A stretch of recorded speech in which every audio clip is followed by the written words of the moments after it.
the problem number 36, two thin plano concave lenses made of glass or refractive index 1.5 and I will use this value 3/2. Radii of curvature 20 and 30. They are placed in contact with curved surface. Toward each other, space between them is filled with a liquid, with refractive index 5/4. The focal length of the system is.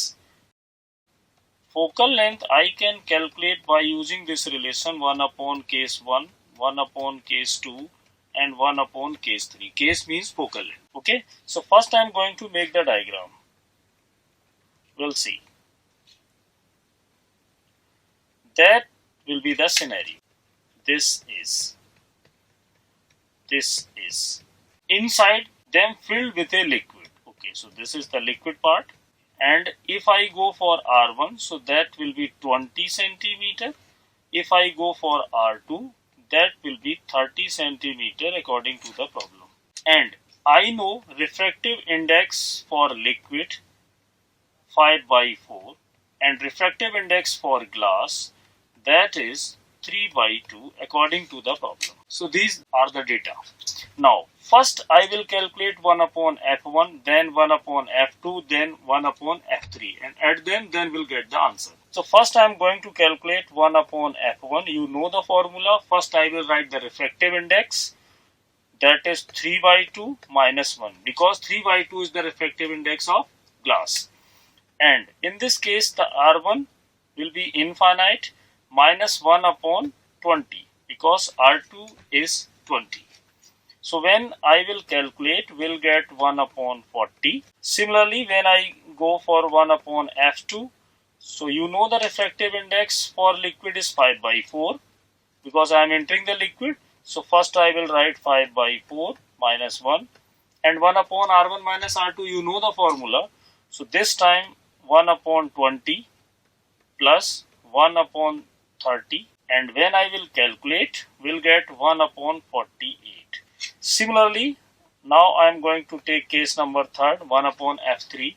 Refractive index once again 3/2 because 3/2 is the refractive index of glass minus 1 and 1 upon R1 means this time R1 will be negative minus 30, 1 upon infinity because this is a combination of plano convex. So you have to be very careful. On solving you will get 1 upon 60. Now one case is remaining when you will place the value in this formula. So you will get 1 upon F equal, I am using this equation number 1, minus 1 upon 40, you have to be very careful regarding sign convection, minus 1 upon 60 and plus 1 upon 48. So when you will calculate, you will get minus 1 upon 48.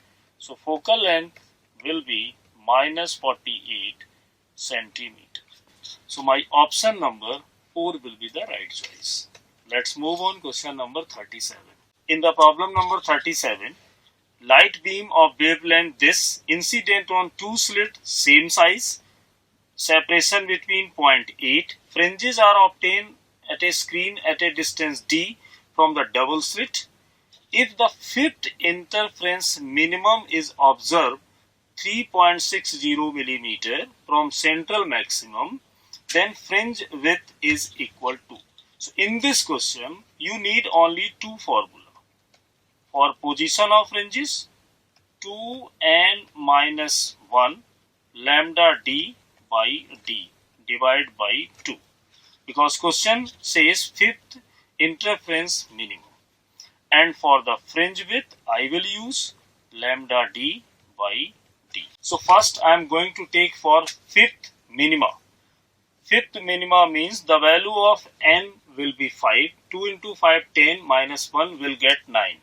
So 9 by 2 lambda d by d. By this relation, I am looking to find this value because I need this. So if I go for lambda d by d, you will get 2 by upon 9. So now this value I will use in the calculation of fringe width beta. Beta is lambda d by d and that is 2y upon 9. according to the given data, y is 3.6 divided by 9. So we'll get 0.8 millimeter. So my option number 1 will be the right choice. So we'll move question number 38. In the question number 38, a ray of light is incident on the surface of glass plate at an angle of incidence equal to Brewster angle. So this is very important point, Brewster angle. It means angle between reflected and refracted rays will be 90. Question says if mu represents refractive index glass with respect to air, then angle between reflected ray and refracted ray. So this is a very basic question. So without any calculation, I can say 90. So my option number 1 will be the right choice. Let's move on question number 39. In the question number 39, an electromagnetic radiation 6.2 electron volt falls on a metal surface. Work function is this. The kinetic energy of the fastest electron emitted is nearly. So this question I can solve by Einstein equation. Kinetic energy is equal to energy of photon minus work function. Right? So energy of photon h nu is given 6.2 electron volt. Work function is given 4.2 electron volt.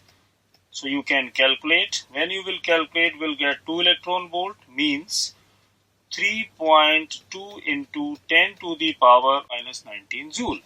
1 electron volt is equal to 1.6 into 10 to power minus 19 joule. That's why I am writing this one. So my option number 3rd will be the right choice.